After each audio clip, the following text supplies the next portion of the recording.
All right. All right. Welcome, everyone. Welcome to Blueprint for Peak Performance. Ask Me Anything. I am Brandi Smith. I am the founder of Perfect 10 PT and Perfect 10 PT Academy for online courses for coaches, parents, and athletes.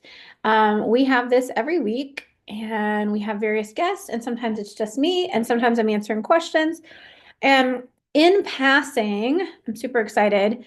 In passing, a few weeks back, I mentioned something about called a pyramid of performance, and there was some interest in that, and I was contacted to talk about more about the pyramid of performance.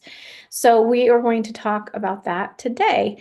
For those of you who don't know me and are watching, I am a former two-time national championship collegiate gymnast and currently a physical therapist and performance coach. My career as an athlete involved everything from lots of injuries to some nutrition issues to dealing with a huge bout of fear.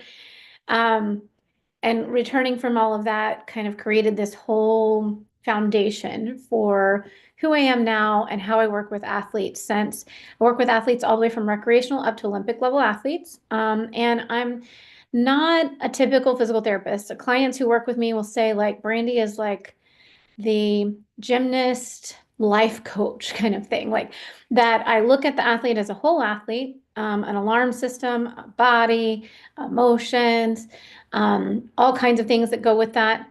And so we look at kind of the whole picture from nutrition all the way to how your mind is thinking and working and what output is coming from the body because of the mind, as well as movement, how you move, very detailed biomechanics. I'm a biomechanics geek, for those of you who don't know.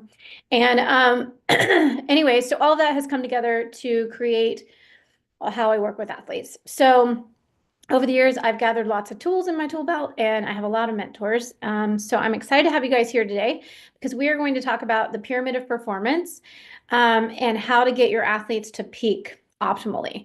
Like how do we keep them not only at their maximum power and strength and amplitude, but also so at their performance maxes, however you're measuring that in your sport. And how do we do that healthily? How do we keep them healthy while doing that? How do we enhance all of these things at the same time? So we're going to talk about the pyramid of performance. By far, I'm going to open up the chat. I definitely want you guys to, I love when you guys are interactive and helping talk and communicate, ask questions, etc. So I'm going to open up the chat. So drop in some info as we go. I'm going to try to keep an eye. Yeah, here we go. I knew we have more people coming in. So I'm going to keep an eye on that as I go. The hard part will be when I start to screen share. I won't be able to see anything in the chat. So I'm going to wait till Patricia rejoins because I may have her. Yep, welcome on in, Sean. Patricia, are you able to join as a panelist today? Yeah, great. Patricia, can you help keep an eye on the chat? And so as I'm going, when I screen share, I can't really see some of the chat things. I'll lose the chat is what ends up happening. So do you mind keeping an eye on the chat for me? I can. I'm going to try and because I joined from my phone. Now I have the link. Yeah, I'm going to rejoin Okay. from my laptop. Okay, sounds good. All right, great. All right. Okay, guys, so I'm going to go ahead and get us going. So for those of you that missed, we're talking about the pyramid of performance. So this is how do I build a healthy, mentally, emotionally, physically sound athlete and resilient athlete that can handle all the stresses that come at them in their sport? And how do I do that so that they also maximize their abilities? Right. And so we're going to talk something about the pillar of performance versus the pyramid of performance. So let me do a little screen share. And we have a bunch of different videos today, so it'll be kind of fun. It looks like I might be able to still keep an eye on the chat. Yeah, go ahead, come on in, Madhu. All right. I think I'm gonna be able to keep an eye, but Patricia, if you can help me out if I miss something, that'll be great. All right, Okay, do you I have guys it open. fully see my oh gosh, hold on. My screen. You can fully see my screen? Yeah? Sean, thumbs up? Okay, cool. All right. So we're going to talk about foundations of movement, pillar of performance versus a pyramid of performance. I will caveat this. Most people train a pillar of performance. And so we're going to talk about that. And we're going to explain to you what that really means.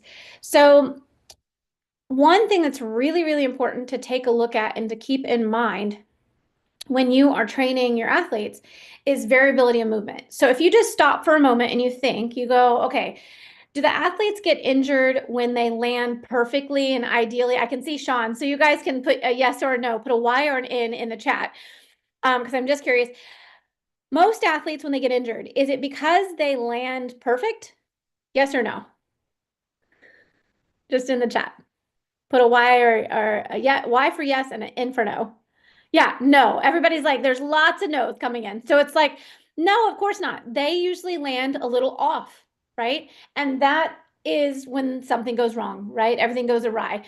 And so the more variability you can create in your athlete, the more resilient they can be. So they can handle forces in a variety of ways. So, the ability to have a large, so first of all, there's a couple things because we had Coach Stoke come in and I really love this. One piece you have to have first, the very first foundational piece of this pyramid that we're going to talk about is movement literacy.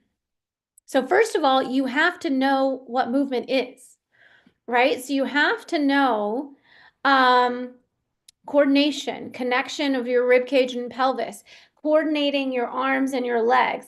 You need to have movement literacy. And that movement literacy, which is a whole nother topic, which I can talk for hours or days on, it happens in infancy. The beginning of our movement literacy starts the moment the baby pops out and they lay on their mama's chest, or their daddy's chest, or wherever they are, right? The caretaker's chest. And then their movements begin when they're doing tummy time, when they're pressing up, when they're looking around, when they start to learn to kind of wiggle their arms and their legs. They start to kind of army crawl, okay, or creep. Then they start to kneel and they move on to rolling, and then they start crawling, and then they go half kneeling. Then they do these pull up things onto anything they can find to hold on to. They start sidestepping, and eventually they walk.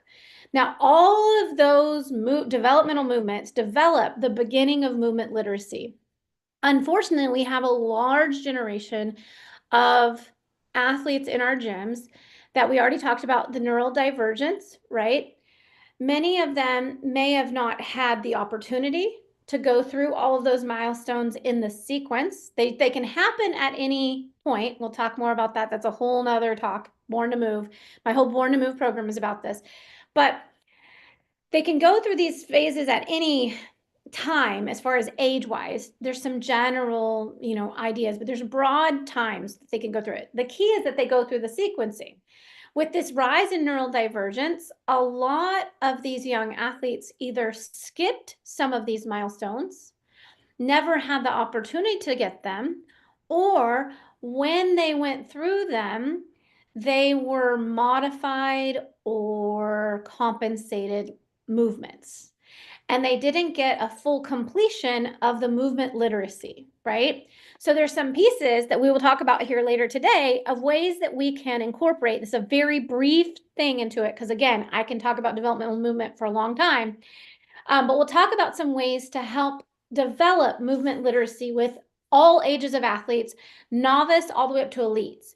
I have even dealt with high-level elites who somehow managed to compensate well enough to do double fulls and triple fulls, but were still twisting with their head one way and their arms the other way. And that's just kind of magical that they make it all the way around. But in short, I realized when I laid them down to do some developmental movements, they did not get a full connection in their movement literacy at the beginning of life. Okay. Cool thing is we have neuroplasticity. Our brain can learn up until we die. Used to think that it stopped learning at 60 or 50. No worries, you guys who are older and want to work on your own movement literacy. You can do a lot of things we're going to talk about today, and it will help you with your balance and your coordination, and it will decrease your fall risk as you age. So we're talking all age ranges and all levels of activity, be a plain Jane person all the way up to an elite level athlete. So that being said, movement literacy is very, very important. You have to have movement literacy to start. And if you don't have movement literacy, it needs to be revisited. Okay. And now movement literacy can grow For example, going from a straight body to a long arch to a long hollow, that is learning movement literacy. Beginning to learning shapings is the beginning of learning movement literacy necessary to start going higher in the pyramid into a sport-specific skill. So we have to have a foundation of movement literacy. Once we have this foundation of movement literacy, we need to have a large menu of movement. Okay, so the ability to have a large menu of movement. I can pull from any movement and control that movement. Okay, so it's not just like I can do all these movements. I can do all these movements and control them. And that creates a lot of space for athletes to survive making mistakes or falling wrong or landing a little off. It creates more room for error to set up the athlete for success. When they have a large movement literacy and a large movement menu, they can have more strength, power, and coordination in a whole lot of different types of movements, which in the end produces better control, accuracy, consistency. At the top of the pyramid, I'm going to show you about, which is your sport-specific stuff. Any questions about movement literacy or movement menu right now? Anything? Okay. All right, so we're going to go to the next piece of this puzzle. So I love this image of the pyramid. Okay, when you look at this pyramid, number one, the pyramids in Egypt have been around for ages, right? Like ages. And they really are pretty well the way they started, right? There's not a lot of, there's been some like sagging, like as in they've been slowly, the earth is slowly rising around it because of erosion and stuff. But the pyramid itself, even underneath the ground, is pretty much the same. And it's because if you think about it, if I build my pyramid really solid at the bottom with this really large foundation, it's easy to build things up off the top of it. Now, unfortunately, a lot of people like to train in their sport the inverse of this, where they're training lots of sports activity up here, like 70% of their time, and they're only training like 10% of their movement menu. And so we'll talk a little bit more about that. So there are people who train the inverse. And as you can tell, if I flip this pyramid upside down, how solid is it going to be, Sean? Not very solid, right? So what I want to show you guys, so when it comes to the pyramid of performance, and so this did come from, the idea of the pyramid of performance came from one of my colleagues, Anthony Lowe. He is an amazing physical therapist and specializes in working with high-level CrossFitters and world Olympic weightlifting stuff. So the bottom of our pyramid is foundational movements in a variety of ways. So foundational movements, the very bottom of the movement literacy. Did you ask if you flipped it? Yeah, I was asking you if you flipped it, if it would be, yeah. What was it, Sean? Go ahead. Would be you were asking if you flipped it over, it wouldn't be stable, or what was the question? Yeah, yeah. If I flipped over this pyramid and I was balancing on this point, how stable is it going to be and how long is it going to last? Yeah, that nope, not gonna last very long. Not going to last long at all, right? Right? Not And at all. unfortunately, I want to challenge everyone who's here as a coach to think about how much do I train my athletes in their foundational stuff and how much do I train in my sport specific stuff. So this is how your season should look. This is how your day-to-day workouts in the gym should look. This is how it should look. Now, as season goes on, you're going to get more and more sport specific time. But if you look at the broader picture of it, just because you're in season doing lots of routines does not mean you stop doing foundational movements.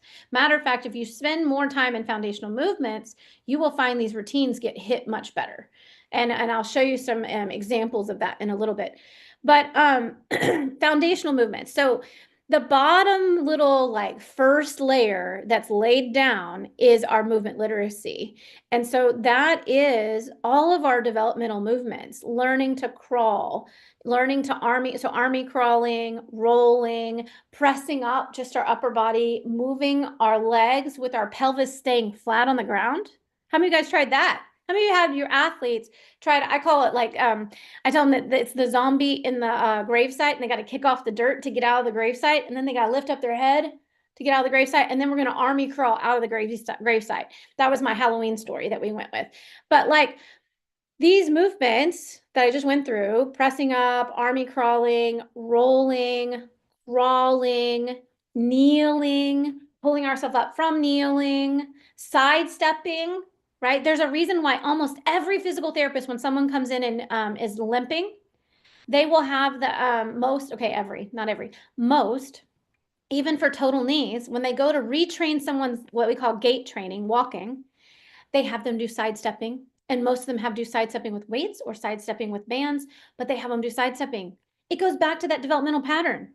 They also have them walk backwards sometimes to help break up the pattern so the brain gets like a new pattern and they stop limping.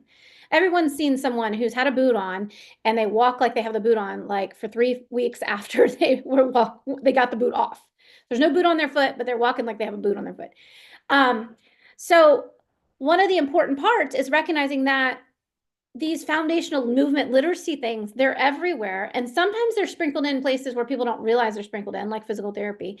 But it's the foundation. It is the very basis of it. Now, from there, I have to build some shaping. I have to build what is a connection of a straight body.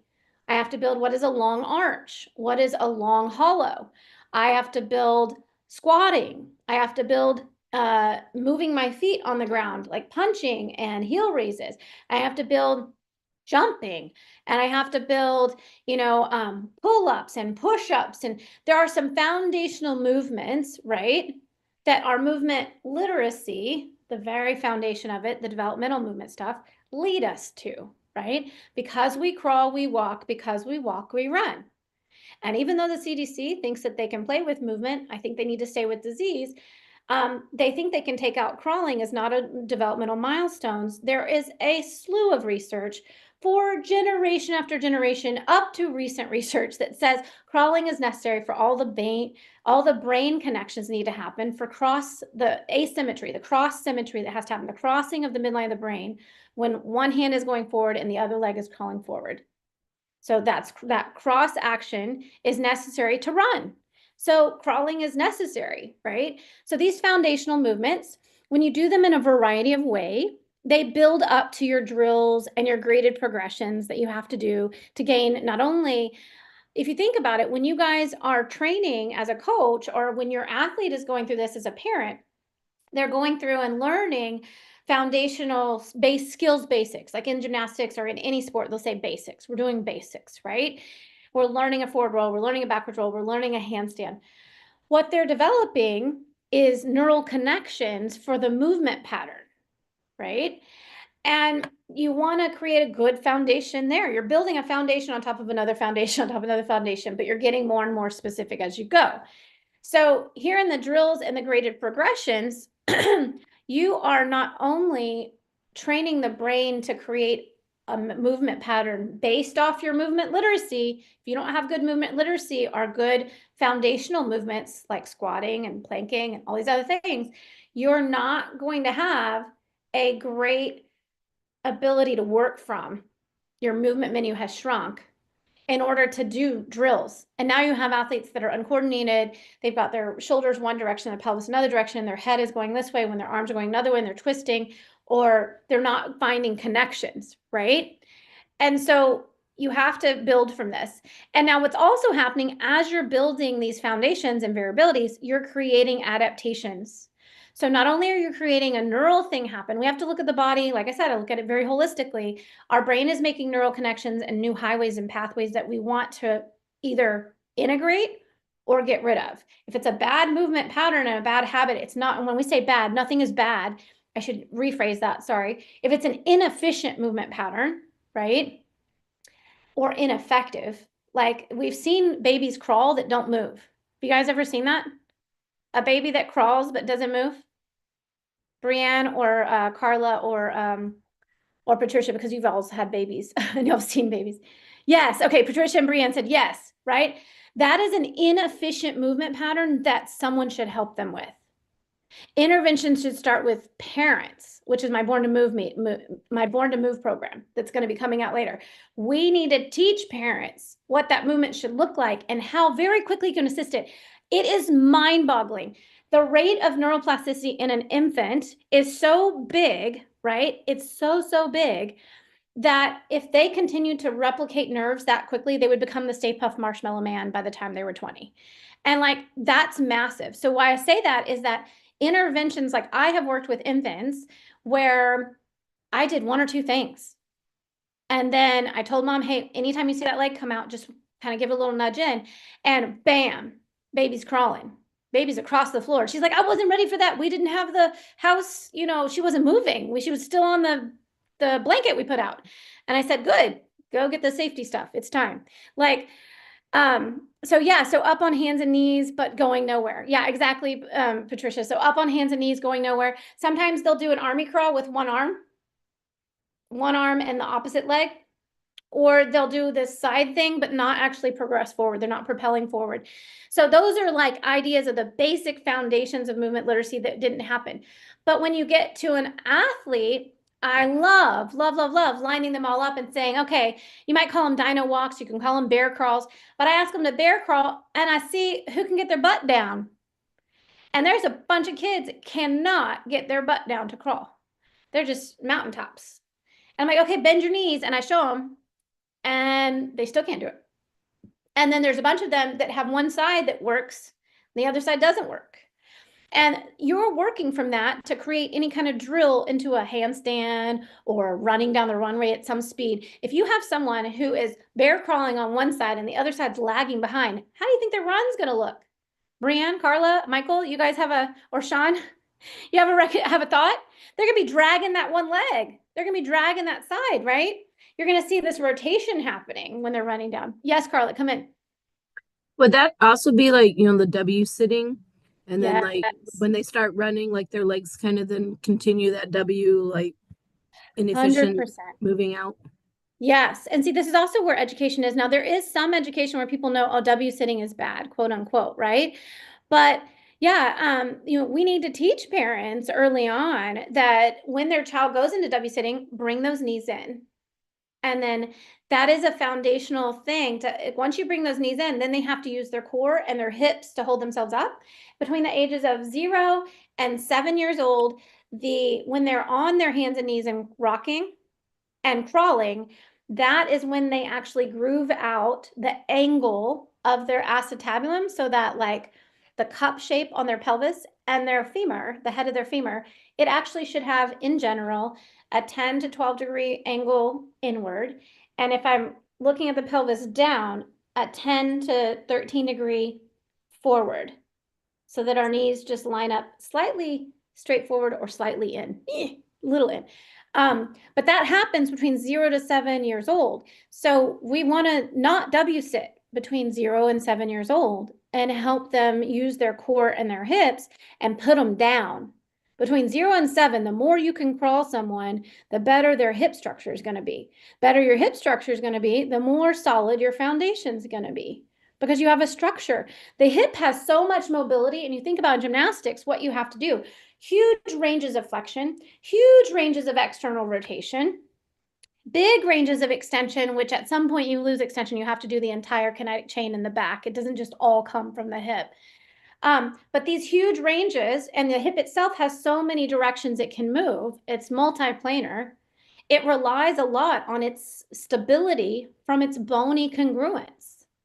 That 0 to 7 years matters big time when it comes to the hip. And those who are at highest risk for hip dysplasia, firstborn females, highest risk. And you gotta make sure you crawl them. And there still are some things you can't do. Stuff just happens. We don't always know genetics and other things that happen. But like I've had a family where hip dysplasia just ran through all 3 of the girls, and they were all in gymnastics, and no one knew they had hip dysplasia until we knew it. And I came in and she's like, I have some back stuff going on. I was like, I think there's something going on in your hip. She's like, well, yeah, it's been hurting too. Sure enough, she had bilateral labral tears because she had been trying to correct her hip dysplasia and had to have hip surgery. And then lo and behold, the other 2 siblings also had hip dysplasia. So there is a genetic component, but not always. There's not a correlation. So there is a huge correlation though to whether they crawl and spend time rocking on those hands and knees in those first 7 years. Michael, what did you have to say? Oh, I can't get in. You can't get in. Well, can you hear me? Yeah, I can hear you. Yeah, Oh. yeah, you're in. Oh, okay. Yeah, no, I just going back in my mind, that's how I started, right? Sidestepping around the bed and that. And so often we don't, we get into competitive season and they totally forget the foundation movements. It's like, hey, it's kind of a ratio thing, guys. Like it should be 40-40-20, right? Like spending Well, I'm going to 40%. say it should be even more, but during season, I do understand there's going to be more routines done. So in season, there is going to be definitely more routines done, but there's easy ways, and we're going to show you how to throw in this foundational movement and variability of movement through your conditioning and in your warm-ups and side stations. Oh, Super we have simple. people that do straight routines, like literally 10 routines each event every day, and that's all they do for next 3 months. So I want to look at that. So if you have someone who's doing 10 routines, right? Or I actually heard a story the other day of 12 and 20, 12 beam routines and 20 minutes. Oh my God. And Yeah. I said, I don't even know what point that is. That's not effective at all. You're just wearing them out and you're not going to get efficiency or ability to focus because you're just worried about doing the next routine. And it's created a lot of fear and angst around balance beam at their gym. And so, you know, if you're doing 12 and 20, or you're doing 10 routines on this routine event, 10 on this, 10 and that, all these things, then you're just spending all your time up here. And my question in lies, what has happened to your pyramid during season? Yeah. And when you look at your injury rates and or aches and pains that aren't considered quote unquote injuries, or you look at performance will decline the longer you stay up here. Like if that's all you're doing is up here, your performance will decline. And so we'll show you what that looks like here in a second.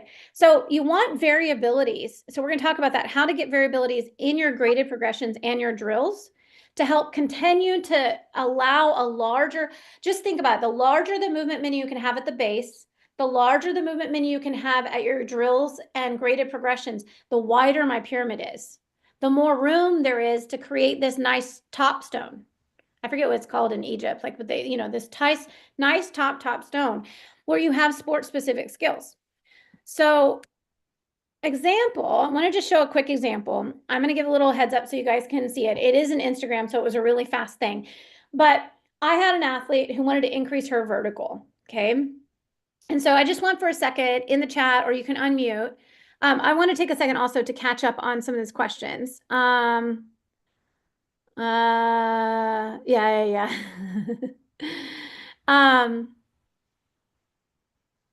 Yeah. Michael said that many of them train just routines. It was shocking how bad they were. So I'm guessing, so one of the coaches in here is saying that when she went to see the athletes either crawl or bear crawl, she was shocked at how bad they were. You guys do this. Like find your 10-year-olds and up, and you will be shocked. And actually, even it might be even worse in the younger guys, because billions of dollars are spent marketing, and I'm not a part of any of this, whether I'm just saying I don't have any, what is it they call it in the science world? I have no sponsorships, but like billions of dollars are spent telling parents that they should feed their children a certain way and that they should contain them in a certain way. And it's all containers, bamboo chairs, x-ray saucers, you know, these walking bouncy things, the slings, the swings, the bouncy thing that does this thing, this vibrates, this one swings this way, this one swings this way. And it's just moving babies from one container to another container. And that's absolutely the worst way to create a movement literacy, because now my entire vestibular system has spent back here. We have this huge rise in flat heads, which is 100% preventable. They have all these helmets they're wearing now. And you're decreasing vestibular input. You're also not allowing the baby any chance to develop their own core and central stability system. Or their deep neck flexors, or their paraspinals in their back, or their hip muscles. And in short, though, we learn through, I don't want to go too far down the path because it is my born to move stuff, but we learn through movement, and that is where we first develop. So motor sequencing, movement literacy creates a foundation that eventually builds to motor sequencing. Motor sequencing looks like an obstacle course in preschool class. And, you know, maybe it starts with 3 things. Anytime you link 3 movements together, it becomes a sequence or a motor sentence. The ability to link those 3 movements together also 100% correlates to our ability to create language and sentences. It's the same part of the brain. There is a language center and motor center crossover in the brain. So when we're teaching motor sequencing, we're also teaching language sequencing, which will help them be ready, one, just to be human and communicate in the world, but two, to be for school readiness, right? The other thing is that if we don't let infants and babies crawl around and explore their movements, but this also goes for your preschool classes all the way up to your high school, like in college and adults, right? People stop exploring movement. They just stop. They sit in class all day. They do their handstand. They do their jumps. They do the backwards thing. They do the same movement, and their movement menu shrinks more and more and more as they get better and better at something. And when that happens, you're losing neural connections. And when we don't offer an opportunity for people to explore movement, they actually don't develop a sense of agency. They don't develop a sense that it's okay and safe to fail. Like the baby that rolls over and doesn't get back onto her belly, but has to figure out how to wiggle around. Like kind of, you think about the turtle with his feet up on the air and he's shaking around, can't get flipped over. And he finally figures out how to flip over. That process of learning to flip over, the process of not making it where I wanted to go, and then figuring out how to get there again, shows in their brain a pattern that it's okay to fail. It's okay to keep trying again. And it's also telling them that they should try new things. They develop a sense of agency. So you're developing over time through creating, and the thing is that when this has not happened, you can redevelop it or revisit it at any age. So you can do this with all up to your high school kids. Start asking them to move weird across the floor and just see who can move the weirdest and most creative. Ask the 13 to 16-year-old girls to move the weirdest they can down the diagonal. And they have to touch their belly the whole time on the floor, or at least 50% of the time. Like, make some weird rule about it. See what happens, because a bunch of them are one person will come up with something, and a bunch of them are going to try to take variations off of that. And several of them will look at you completely blank in the eye because they have no idea how to move and they have no idea how to change that. Creating the thought pattern of having to figure out how to get across the floor with 50% of the time my belly is on the floor, that right there is motor planning. And if I have an athlete that's going to fall in some weird way, I want them to have an ability to have motor planning to make a quick decision.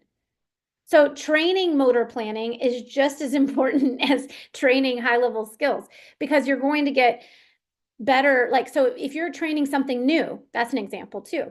You're training something new and this athlete struggles. How many of you guys have athletes that struggle with learning something new? It takes forever, right? Sometimes it takes forever. It could be that they lack the ability to motor plan. So going back to movement literacy and some of these foundational movements that will show movement variety, right? And then creating motor sequences or motor patterns where they have to figure out how to get from point A to B. We need to get from the end of the beam. We've got the beams lined up and they're all different heights. And I have mats under different heights. And maybe there's also a block they have to get over. And I say, I want you to go from point A in front of that block to point B on the other side of all 5 of our beams. And I want you to be touching your belly 70% of the time. They're going to have to figure that out. And I want you to somehow go over something. You can't go around. You have to go over or under, and you have to keep your belly down. And then the next day to come around, I need you to do it backwards. Now your back has to be on the ground 50% of the time or 25% of the time. And just ask them, and just get them to be creative and figure it out. These are really good ways to get the brain going and to improve your movement variety as well. Okay, cross action. Yeah. I'm just looking to see if I missed anything. So one coach said, I had one gymnast that was so bad, I thought she was going to trip. Was that with bear crawling or with crawling? I was running. Running. I had one gymnast so bad that thought she was going to trip, had a 15-year-old XP, is that Excel Platinum, that only uses one side of her body when army crawling. Yeah.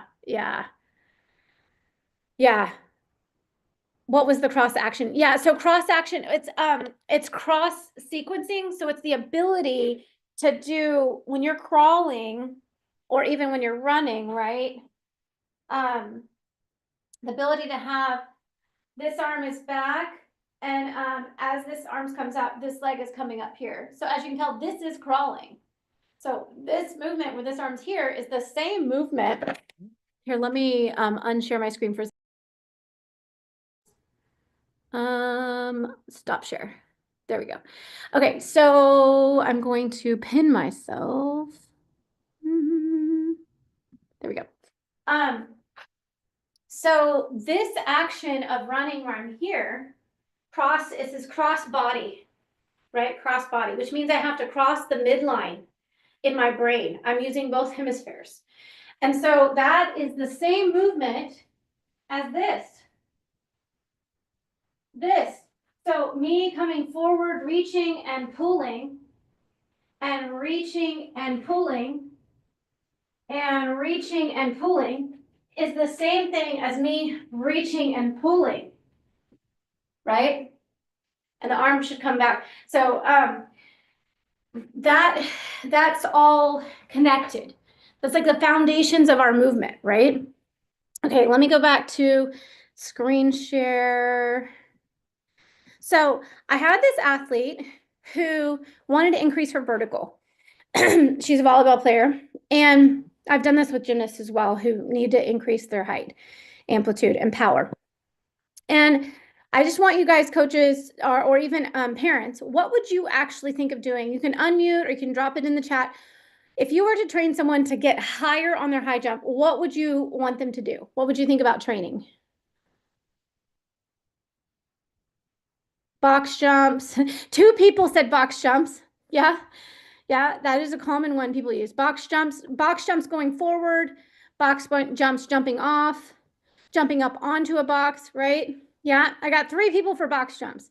All right, what if I told you I did no box jumps and I increased this vertical, I think it's 8 inches, but it tells me in like 20 minutes. So what if I told you that I didn't do any box jumps and nothing jumping up? Weighted squats and lunges.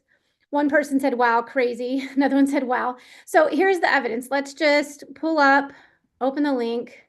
Oh, I'm going to have to stop screen share and I'm going to have to share the link. I think. There it is.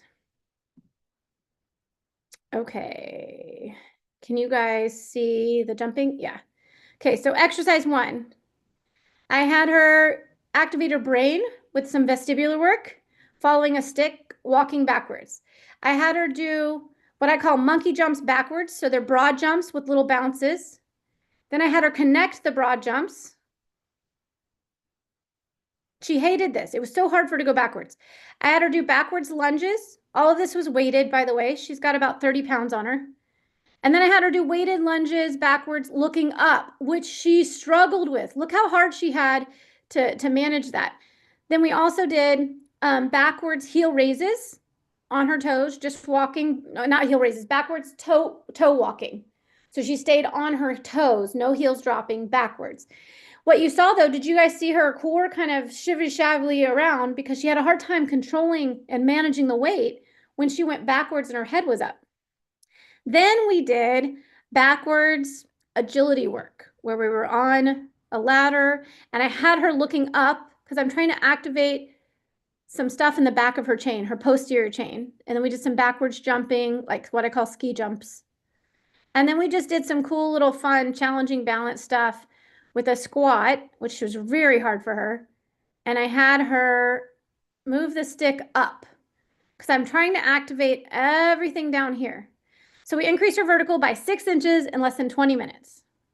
And what she says, I don't know if I can get the volume to play. I don't know, it's not playing for some reason, the volume. But what she said is that she didn't like going backwards, but she was totally shocked how much better she got. She couldn't believe it. She's like, yeah, I guess I should go backwards more often. So we increased her vertical. So we'll go through this really quick again. 6 inches in less than 20 minutes. And then here it is. I activate her brain first with her following the stick with her eyes, just her eyes, and she's toe walking. Then we did The monkey jumps, bounce, bounce, broad jump backwards, 30 pounds in her hands. Then we did connections of that, connecting. Now we're sequencing, connecting things. And then we did backwards lunges, which she started to have trouble kind of coordinating. And then once we threw her head up to activate more, she really struggled controlling her core doing that. Then we did backwards toe walking. And then we did some agility work, like I said, in and out of the ladder, backwards. When you say head back, do you mean like neutral or looking at the ceiling? I had her look at the ceiling because I wasn't doing something neutral for a specific skill. I was doing head back because if we look with our eyes up and our head back, it kicks in the extensors. It kicks in our extensor muscle. So all the muscles on the back chain for her get kicked in when she has to look up. So when I look down, my flexors kick in. When I look up, my extensors kick in. It has to do with where the neural input comes from the eyes and passes through the brain, and it stimulates a part of the brain that does extension versus flexion. And so I had her looking up because I wanted to activate everything in her posterior chain. So you guys notice I didn't do anything in the front. I did nothing forward. All I did, she already trains forward, right? She's already always training forward. So I trained backwards and I balanced out. You guys have heard me talk about like the circus tent. In case you haven't, like I think of the body like a circus tent and there's lines in every direction. If I have a bunch of 100-pound billies, my pole is pretty much happy and centered.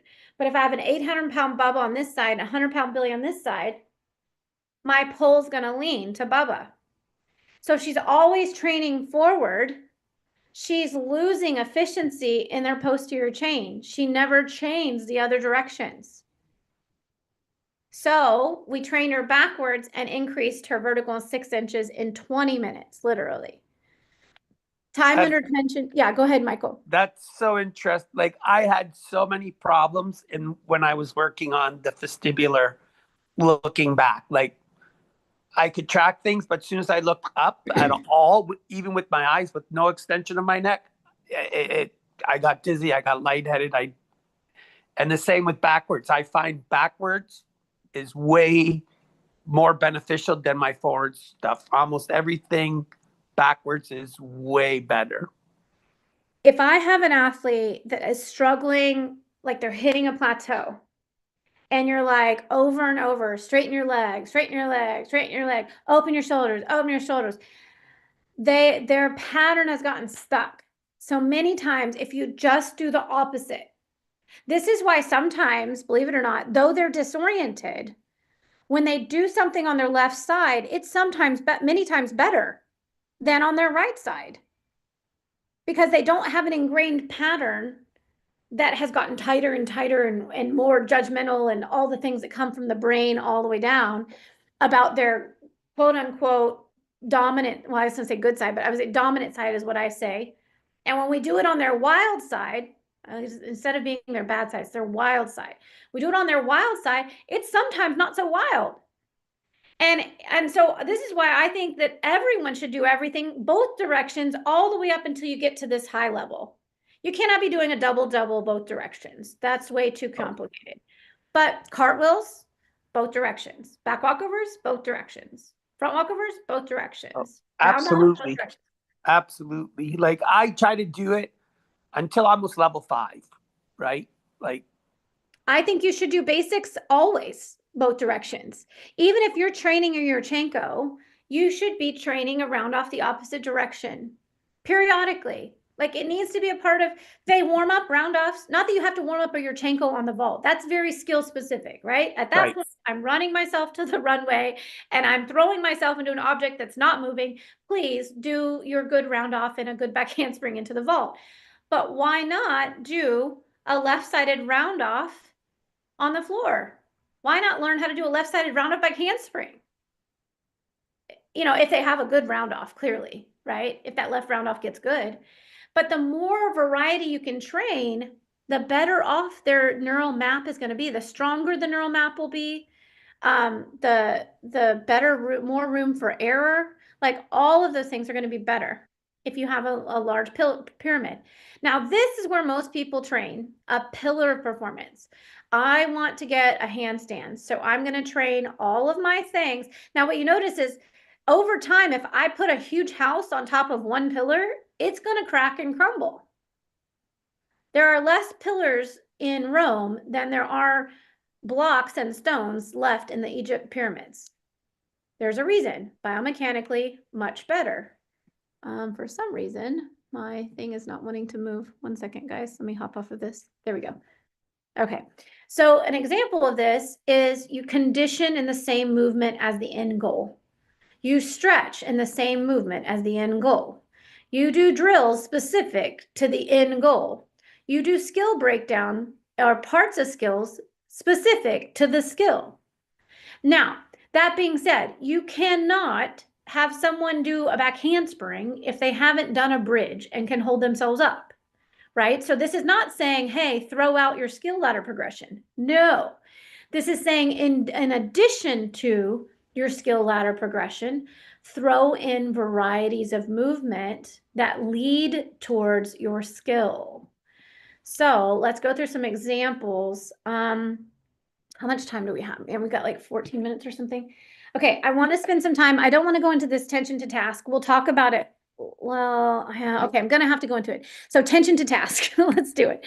So this is the concept that if we give the body a task, the body, brain, etc., will automatically meet the demand.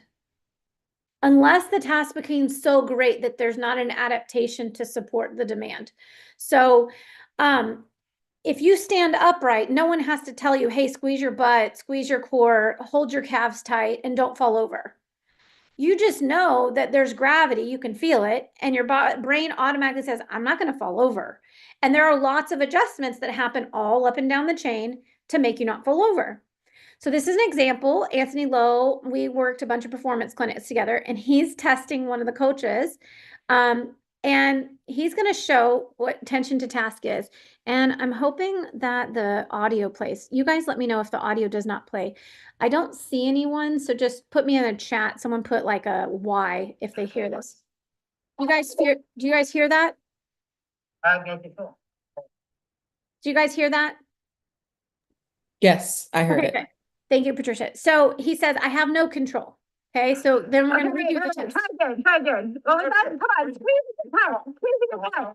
Okay, so they asked all the girls, so his athletes, what is it that Coach Keith tells you the most? And they said, squeeze, get tight, come on, push through, get tight, squeeze.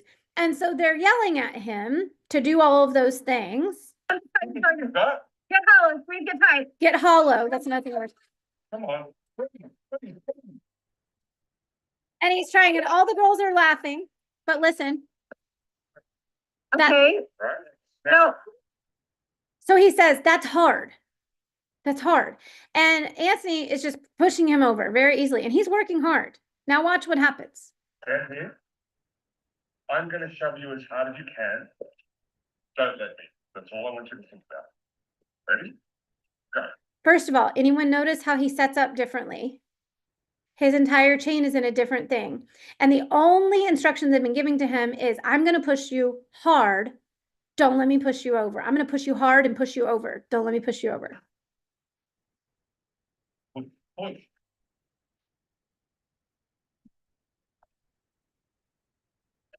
Feel it? Yeah. It's that is a lot easier to relax. Did you guys hear that? He said, that's a lot easier, just relaxed. So yeah, Patricia says she noticed he had a wider base. His spine was in a better position. Yes. Brandy, what instruction did he give him first versus the last time we saw it? So the first instruction that was given to him was all of his athletes giving him all the cues that he gives them. Squeeze, get tight, squeeze your butt, tighten your abs, push hollow, squeeze. Like they were yelling all these cues that he always gives them. And so he was trying to follow the cues that they gave.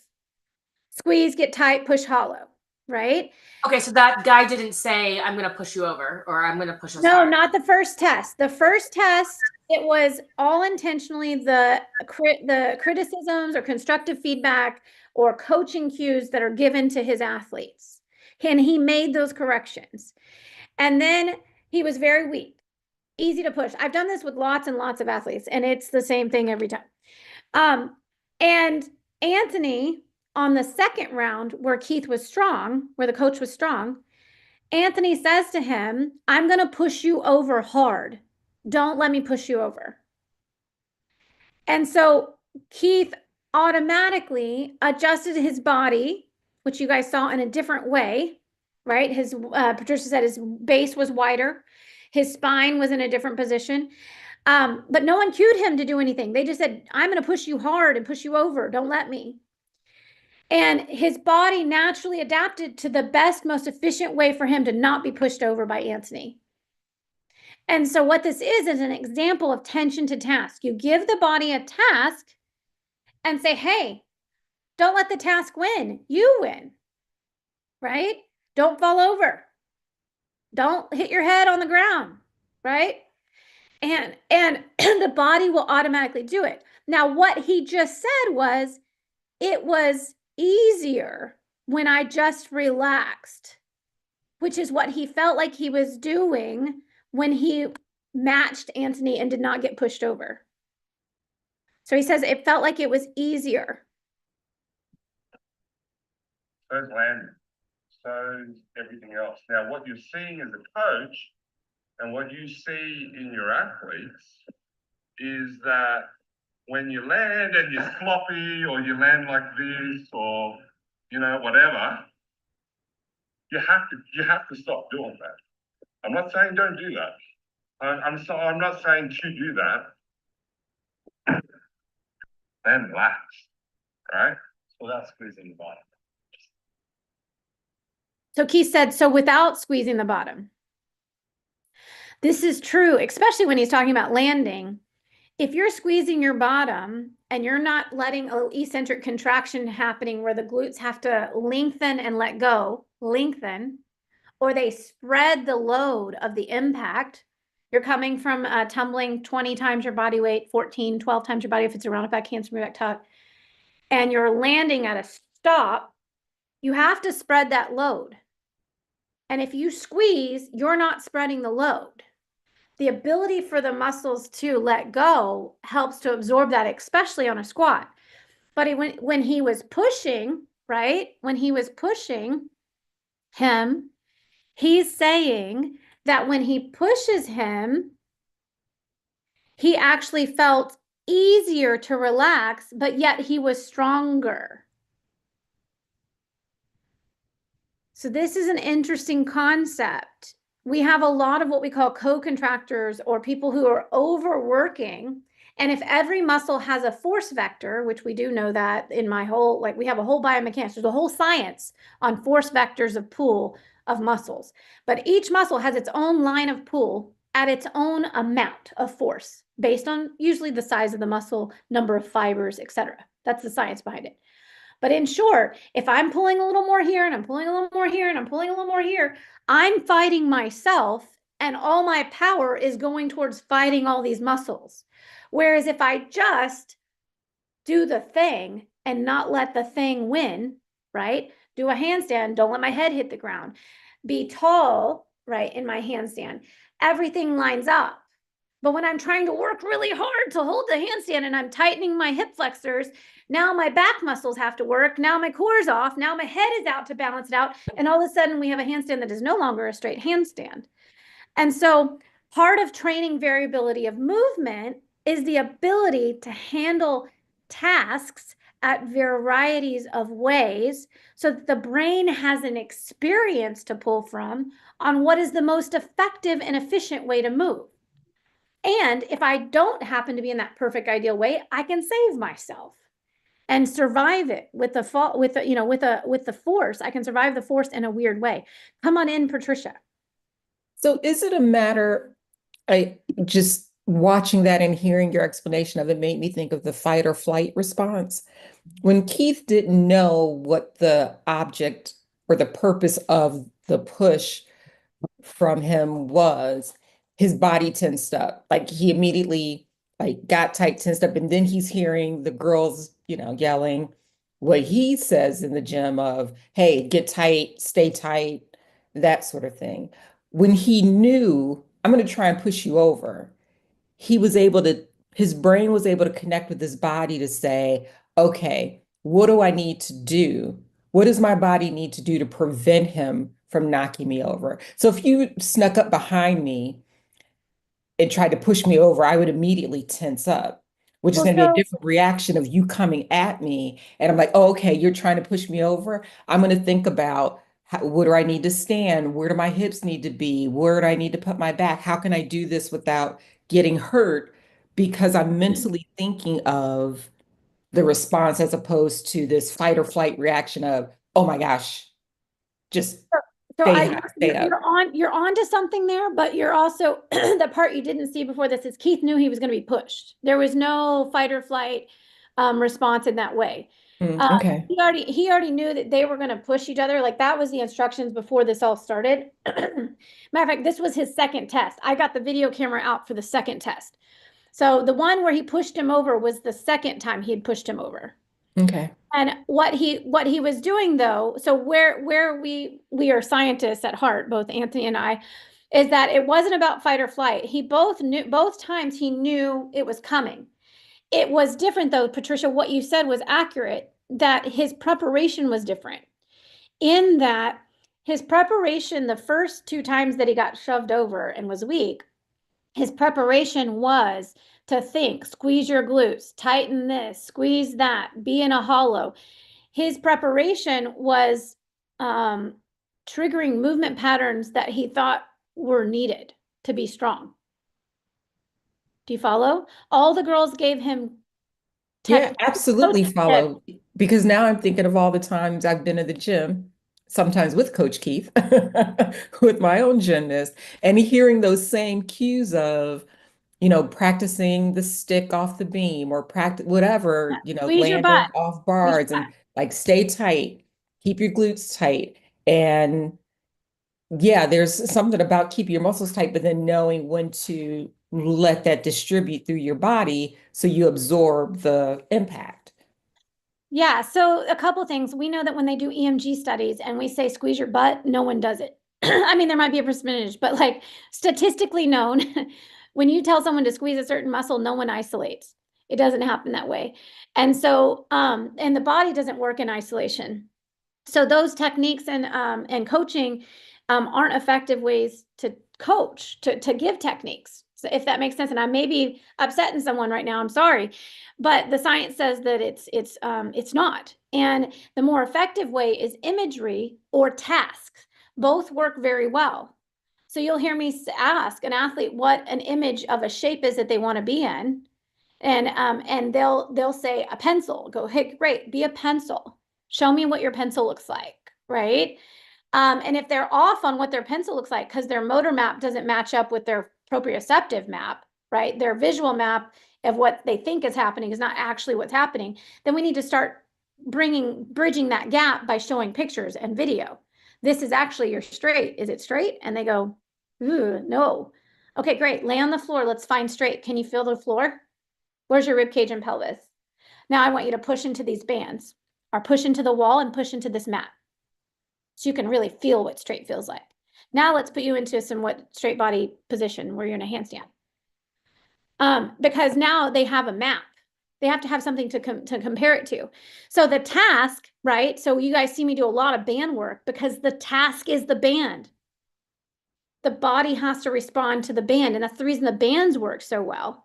And especially when you wrap them properly. If they're in the wrong place, then the band's going to pull you in the wrong spot. You have to know where you're putting it because you want to resist in the direction of what you're looking for, right? Same thing with Coach Stokes and the running. If you don't put the band in the right spot, you're not going to get your arm back in the right place. The band's going to be pulling you in the wrong direction. So you got to know what you're using, but you can use bands, you can use body weight, you can use weights, you can use just the task. Another example of this, Yuka does this, and so do I. We both have done it. It's part of kind of like a PNF thing we used to do. But You put an athlete in a handstand and I push down, I say, don't let me move you. Don't let me move you. Which means they're having to push up into me. Now the task is me pushing down. Another task would be like, can you find me? Push up into me. Can you find me? And I'm putting my hand and I'm trying to get them to reach to me. And so by reaching to me, that's the task.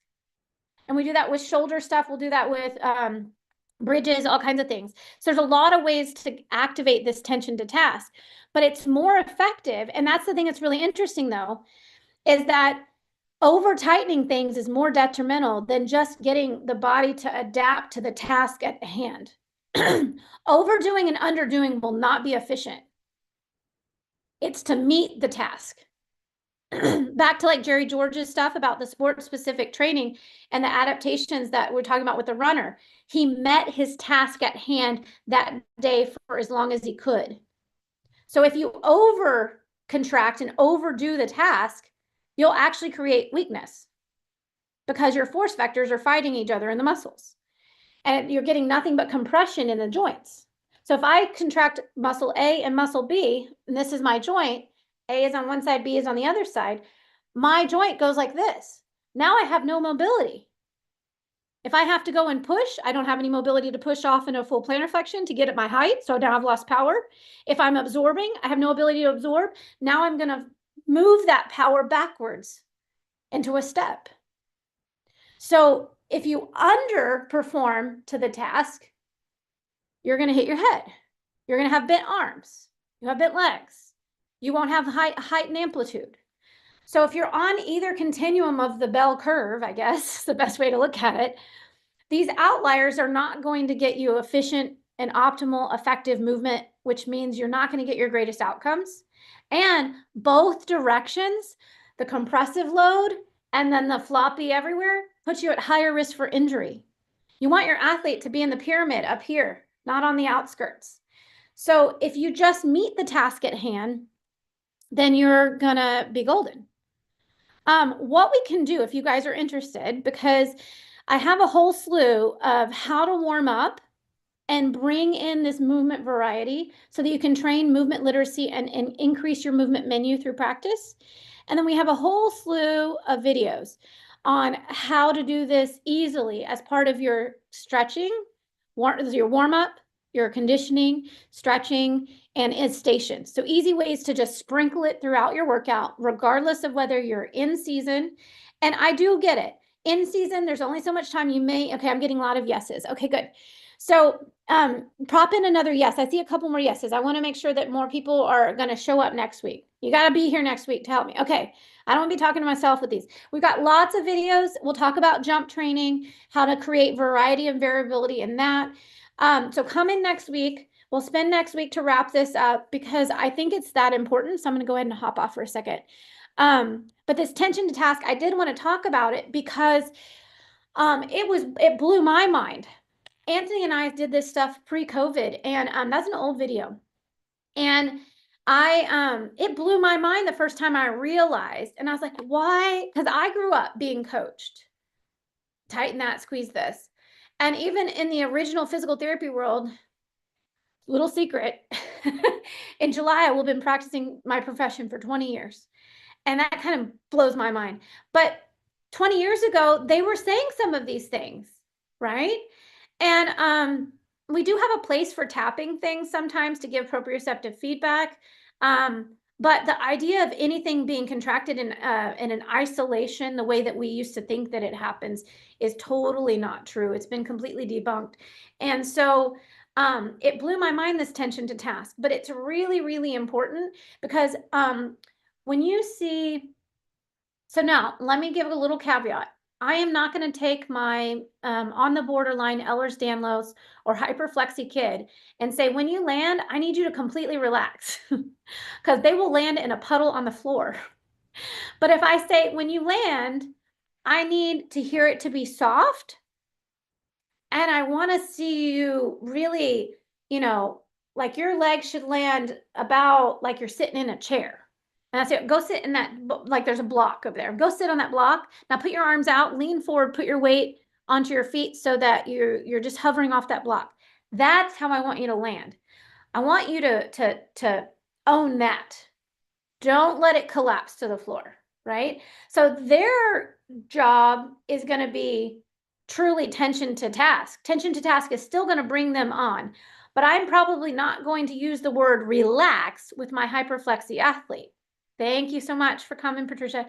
But my co-contractor athlete, mesomorph athlete, that's always working too hard, they can give me 30% effort and probably stick and be much better than when they're contracting everything and fighting themselves. So I do give that caveat. But the thing is it's not about relax. So, and that's just because Keith said that it was better when he relaxed. I wanted to do that little caveat. Notice that Anthony was just saying, meet my task. So it doesn't matter which athlete you're talking to, the super mesomorph builds muscle easily, tight, not flexible athlete, or the hyperflexy Gumby athlete that melts to the floor if they don't think about landing. It doesn't matter which one you're talking to. It's not necessarily about relaxing or not relaxing. It's about meeting the task at hand at the equally meeting the task. This athlete will have a tendency, the hyperflexy athlete, to collapse. They'll go into more collapse than they will activation. So you might have to give some imagery or cueing that gives activation to their body. I need you to be active ankles. And they're like, what's active ankles? Let's do some heel raises. Let's do some punches. That's active ankles. Let me see where your heels stay up. And when you land, your heels don't go flying down to the ground. That's active ankles. I need you to be active. You have to define it for their brain. So then when you're asking them to do attention to task, I need you to be active. But then on the other side of it, this athlete that's a mesomorph and they're super always on, right? They need to maybe give less effort. They need to maybe relax a little bit. So you say, I need you to meet the task, but don't overdo the task. Don't overdo. If you're an overdoer, I might have to say, hey, if you have 10 muscles, I want you to give me 3. One of my elites used to call it sandbagging. He always stuck if he just sandbagged. I have another athlete. He's actually friends with the elite, who's really good. And he says, and the elite says, oh, he's just like me when I was his age. And it's true. They're very similar. But that athlete calls his sticking trash. It's just trash. It's like, and I'm like, what does that mean? He's like, it means cool. It's just chill, man. And that when he does that, he's able to stick because he can meet the task. Because both of their tendencies is to overdo. And when they overdo, they tighten everything in their body. And then they have things that start hurting because tendons start taking too much force because the muscles aren't absorbing.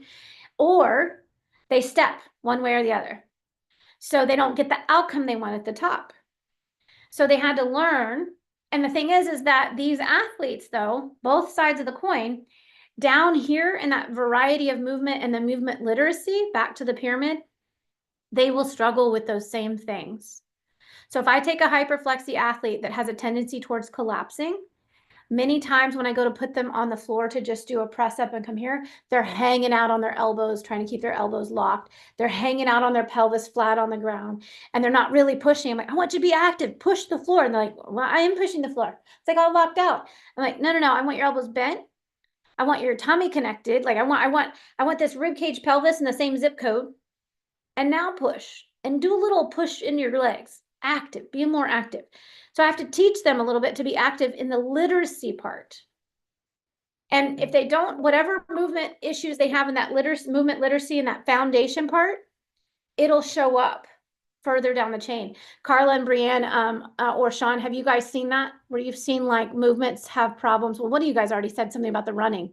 Like I'm sure Brienne, the girl, yeah, the girl who ran is probably one of the girls who crawls on one arm, right? All right. So I'm going to wrap it up right there. So I was just looking to check, make sure I got everything off of the chat. What do you guys think about this? Yeah, what do you guys think about this? Brienne, Carla, you guys want to hop in and say anything about this idea of movement literacy and having a variety of movement menus? And then I will talk to you next week 100% about implementation. That's all we'll talk about next week is how does it look in the gym? Because I want you guys to see it's not hard. Carla, come on in. No, I think it's great. I mean, it's amazing to watch like all the kids bear run and how they all do it so differently. And yeah, and unfortunately, parents, I think, are very eager for them to walk, and they think that that's actually better. So education is the key.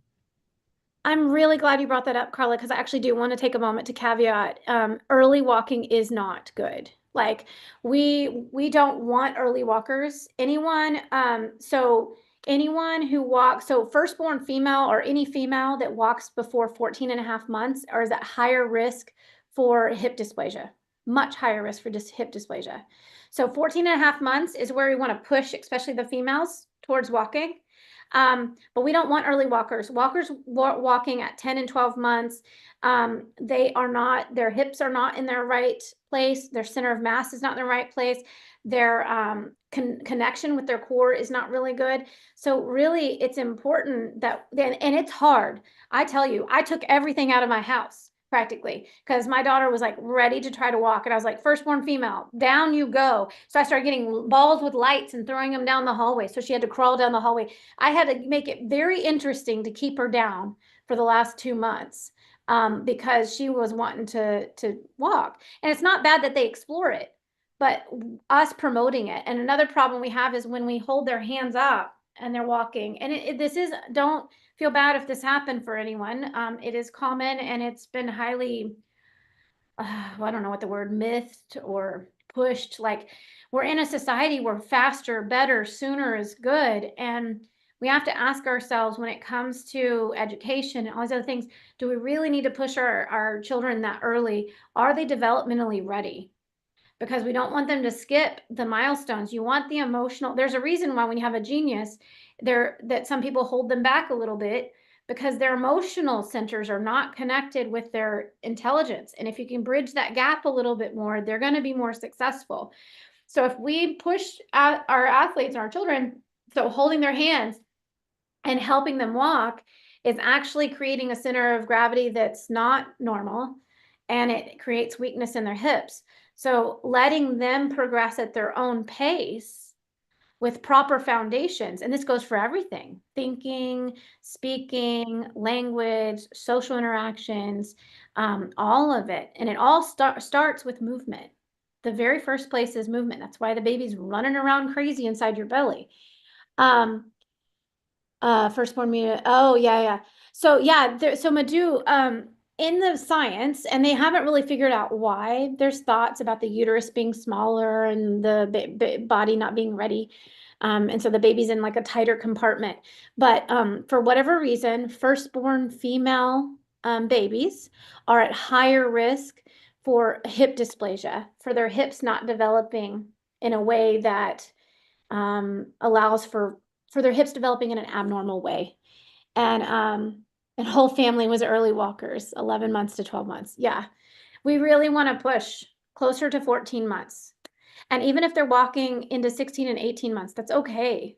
There is this window. You do want to push them closer into the 14 months, especially for females. But past 12 months is possible. Yes. Hip dysplasia that you say, is that something that, is there signs or? For hip dysplasia? Yeah. Yeah. Or does that mean that develops over time? No, so hip dysplasia, it will be diagnosed officially. So they'll look at it when they take your infant and they take their knees and they bend it up to their chest, called the Gillespie sign, and they check their leg bones, and then they do some other stuff with the hips when you first go in. Yeah, I remember that. Yeah. So those are them always testing for hip dysplasia. It's the first signs. It can be missed sometimes. It's common. It can be missed sometimes, partially because they need to keep checking until the age of 7, because the hip doesn't fully develop until 7.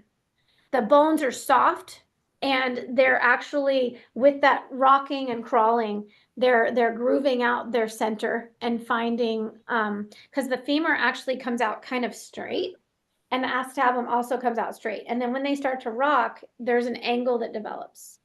And so it's not hip dysplasia. Does that affect like splits or being able to do straddles, things like that later? Like, it may not be full blown hip dysplasia, but it might be like a less severe version of that. Maybe. Yes. Yes. Yeah. I have an athlete right now that has hip dysplasia. And so there are lots of different forms of hip dysplasia. Some of them, the femur gets really big, called a cam impingement. There's other ones where the acetabulum will move in a certain direction, or the coverage will be bigger or smaller. So that will affect stability in the hip. And so they can have, sometimes if it's really affecting stability, they'll have hip dislocations and instability in their hip, micro instability. And then there's also something called anteversion and retroversion, where the angle develops differently. And so Charlie Chapman was retroverted, where his feet were turned out and his hips, right? So that was because he was retroverted. In order for his hip to be centered in socket, his whole hip and leg had to be turned out. Now, the opposite of that is anteverted, where, so if you're retroverted and in a sport like gymnastics and cheerleading, probably not a big deal. Yeah. You got in ballet, you got to do odd turnout. That's okay. But if you're anteverted, where the femur is actually rolled in a different direction, and in order, sorry, would be this direction. And then in order to be centered, you have to roll your whole leg inward. You now become pigeon-toed. And when your hip is centered like that, your joint, your axis of movement is centered. All the muscles around it are in their good place. The ligaments are in their good place. And that's centered. Where people try to do is correct that. And I guarantee that for some reason, anteverted tend to be a little more flexible sometimes. And they somehow find their way into gymnastics. And there will be 1 to 2 out of 30 to 40 athletes in the gym that have it. And these will be the ones that just cannot get their splits without their feet turned in, without their leg rolled in. They're running with their feet turned in. And when people try to correct that and say, no, no, no, fix your feet, make everything forward, roll everything out, and they're trying to stretch it. What ends up happening, because their structure is built anteverted, they'll actually put a ton of stress on their labrum inside their hip, or they'll do rotation stuff in their pelvis and put a ton of stress on their low back, L4, L5, and they'll either have hypermobility or spondylolisthesis or labral tears. So I went into a gym, 2 athletes, both had anteverted hips. They were anteverted on both sides. And one of them, I was doing an eval just because she had on and off back pain. The other one had hip pain. And they were both 12 or 13, I think 12 at the time. And the one that I looked at, one of them, I said, I think she has labral tears. I think you need to go to the doctor. And they went, sure enough, she had labral tears. Sure enough, she had anteversion plus a cam. So her head was a little too big for the socket on top of it. And they ended up having to do surgery. And the coaches were baffled because the other kid that had anteverted hips, she stayed for a little longer.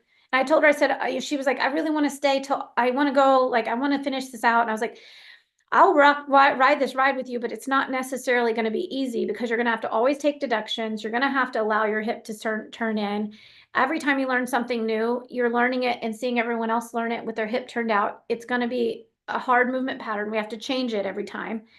And I said, but I'll walk this walk with you until you decide not to. Because I knew that she would either attritionate out of the sport, because there'll become a point where once she hit level 8, which is what happened, when she hit level 8, it was just too hard to keep up with the demand. She could not get to the positions and shapes she wanted and needed to score. So she was taking low deductions. And at some point, the amount required to not be in back pain, because her thing was back, her back would hurt because she would take from her back to try to fix the hip into whatever position she was supposed to get in. So every time she learned something new, she would have to come work with me, and we would work on how to modify that for her hip structure, and which involved turning things in and finding center of her hip. It was a very tedious process, and she always had a lot of homework to do. And at some point, the homework was too much to have to keep up with that much gymnastics. And so around level 8, level 9, she attritionated out of the sport. Amazing kid, off in college, doing amazing mission work now. Love her. She's healthy and great. But she knows when she runs, which she does run, to not fix her feet. She shouldn't be fixed. She needs to allow things to turn in. And so what baffled her coaches, so this is the part I wanted to say, what baffled these coaches is this was the same gym, and they were like, but this one over here, the one that had the labral tears on both hips and ended up having to quit the sport of gymnastics because of all the surgeries, she had multiple surgeries, she always ran normal. So her feet were turned out. She always had her splits. Whereas this kid over here never got her splits and was always running weird. We could never fix her. So what I want to point out to that was that the athlete that got quote unquote fixed based on our code of points and what we think gymnastics should look like with hip dysplasia, this is with a structural problem, right? Became very, very injured and had a lot of surgeries and no longer does sport. And the other athlete that they could never get to fix and wasn't scoring well and didn't have full splits got to walk away from gymnastics at the level that she was ready to walk away because it became too much work to stay, strong and healthy. But she walked away healthy and still is active and working out and having fun. So there's something to be said. They're in every gym. And the point is that if you struggle with someone with their hips being weird or wonky and they're turning in and out, if they can't self-correct easily, because there is a movement pattern, it could be just muscles that they need to like control and get it. But if they have excessive rotation in one way or another inside their hips, they need to be screened by a medical provider because it could be detrimental to their own well-being and health to stay in a sport that requires a lot of rotation in one way when they actually physically, structurally don't have that rotation. So there's a lot of different hip dysplasia, so it really needs to be looked at. But in short, though, if you have an athlete, let's see, when they rotate in or out, they should have only about, if they're sitting on a block, they should only have about 45 degrees each way. If you can take them and they go way out here, and then they go here and they go 10 degrees, there's something going on inside that hip that needs to be at least looked at. Maybe it's muscular, but it needs to be looked at. If you lay them on their belly and they do the same thing, they're on their belly, and they go out and they go in. This is normal hip, 45 degrees. This is 0, 45, 45. Okay? If they go way out here to the ground, no movement at their hips. I have to move. So no movement at the hips, but if they go way out here, and then they come here and they go a little here, like here, there's probably something that needs to be looked at by a medical provider. And they'll come with a bunch of stuff. They walk with their feet always turned in, or they walk with their feet always turned out. They have a weird run. They have a weird leap. They can't get their splits. Like, it's not just one place. It'll happen all the time. So I hope that helps someone, because I definitely feel it's important to talk a little bit about hip dysplasia. It's a side note from the pyramid of performance, but it is somewhere we'll see them. When you're starting to put them in crawling positions, you will see, if you have an athlete older than 7, older than 5 even, when you put them in these crawling positions, we're going to talk about some army crawling and some other crawling stuff for warm-up, you will start to see some of those things, and then you'll start to go, let me look at their splits. And then all of a sudden their leg is always turned in. Or when you try to turn it out, their split gets really high. And then you say, hey, why don't you just let your legs turn in and see what happens? They turn their hips in and they go all the way down. And it's like, oh, I went to a gym. She was 17 or 18 years old, and they called her Mount something, whatever her last name was. And I said, can you just do something with her? Like, she was splitting. I could see her across from the gym. I was like, what's up with that? And I went over there, and she goes, I've never been able to do splits. And she's like 17. And I said, can you just try something? And she's like, sure. And I said, just rotate your knees inward. And they went way inward to almost like pointing down to the ground almost. And she went all the way down her split. And she looked at me and was like, and then the coach came running across. What did you do? How'd you get her to do a split? I said, I think she's introverted. And we looked further, and she was at the end of her career. She didn't want to go on to college, so she finished out her year, but she had had a long history of back and hip pain, back then hip, back then hip, back then hip, and no one could really figure it out. And I was like, oh, well, maybe you should let your legs turn in. You got one more year of gymnastics. Just finish that level. I was amazing. She was at level 9 or 10. And she made it that far. And I think they had just compensated maybe with skill selection and stuff. She was not a split leap person or a straddle person. So I think she did a lot of pikes and wolves. I don't remember, but anyways, side note. So is it something that you can correct when they're younger than 7? Like I hear that you can't correct it above 7 because the bones are developed, but is that something that is correctable or not correctable even if you diagnose it earlier? To an extent, depending on how far the bones have solidified. So this is why you want to avoid W sitting. This is why you want to get the knees in close when they're crawling. This is why, you know, you just really pay attention to where the hips are, the alignment of the hips and knees when they're crawling and army crawling, all of those things.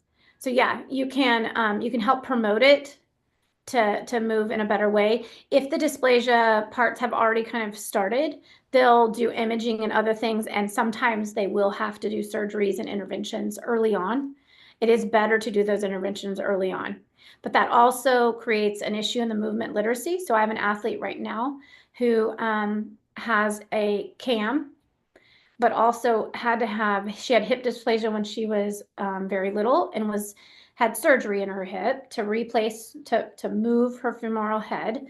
And then she had to be in it's this, I forget what it's called, but it puts the legs out like this and there's a splint. And she was in that during the time she's supposed to be crawling and developing into walking. And so that created a bunch of movement literacy issues that creep up on her as an athlete now. And though they fixed it, there were still some little bit of issues. So we actually have to, but she's more retroverted on that hip. So in order for her hips to be centered, we found that everything has to be just slightly rotated out. So she does her squat-ons with her heel in like this and jumps. She lands foot slightly, but it's not the foot, it's the whole hip turned out. If she does the little bit of turning out to find her center of her structure, again, this is very specific to her and what's going on with her. That's why a medical professional is really important.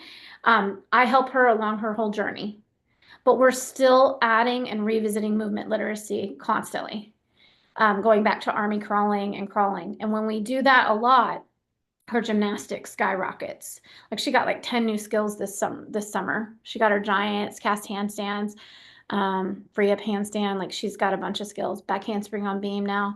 So yeah, but she's not anteverted. Anteverted becomes very tricky. And if I have any recommendation, especially if we find an anteverted hip early on, unfortunately, there are very few times I say that people shouldn't do gymnastics. I think gymnastics is wonderful. But for an anteverted hip, if I can catch them before, like, because sometimes they just aren't willing to change. And so then I'll just help them as best I can. But we have to be really honest and educated with them of what they could be creating and be really honest the work that's needed. But in general, if I have like, there's been several 7-year-olds come to me, not a ton. Like I said, it's common enough that you'll see 2 in every 30 or 40 in the gym. But you guys know who you've been struggling with. So you go home, just test them and see. You can always give them my information and we can talk, but also it's a matter of getting them into a medical professional who can actually look and see, are they anteverted, retroverted? Do they have a CAM impingement? Do they have an FAI? I have another athlete right now who's training, was training elite, now college track, who had an FAI, femoral acetabulum impingement. So the acetabulum was a little big and the angle of her femur was just a little off enough that it always butt up when she tried to land. And so in-range aerials, in-range splits, and straddle jumps got her a lot of hip pain for a while.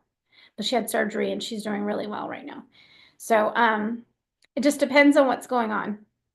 Just something to caveat with the hips, because it is something that's really common and highly missed. And unfortunately, there is a population, if they're truly anteverted, or if they have a lot of instability in there that cannot be corrected, they're better not in a sport. They're better in sports like running, diving. They can even do volleyball and even soccer. depends on what's going on with the hip as far as soccer being good or not. But there are other sports that would be good versus sports like gymnastics, cheer, and dance that require lots of external rotation. That external rotation, if they have an anteverted hip, is a big problem. So I don't want to end on a downer, but we are today because we got to go. But I will caveat, the one thing that was put in here is crawling is the first step is important. Yes, so revisiting crawling. So back to that pyramid of performance, getting that movement literacy and movement menu, revisiting crawling. So if anything, play with your athletes this week on crawling, bear crawling, and just start noticing what you see. Next week, we'll come in and I'll show you how to implement this movement variability and how to build a pyramid of your own with your athletes through some very simple, cool stuff you can just integrate very easily with warm up, with some stations, with your conditioning. You're already doing some of these things, but doing it more intentionally and doing it more in a variety will totally change how your athletes perform, just like that athlete who increased her vertical 6 inches in 20 minutes. All right, you guys, I'll see you next week and we'll cover the last part of this implementation. Thanks for joining.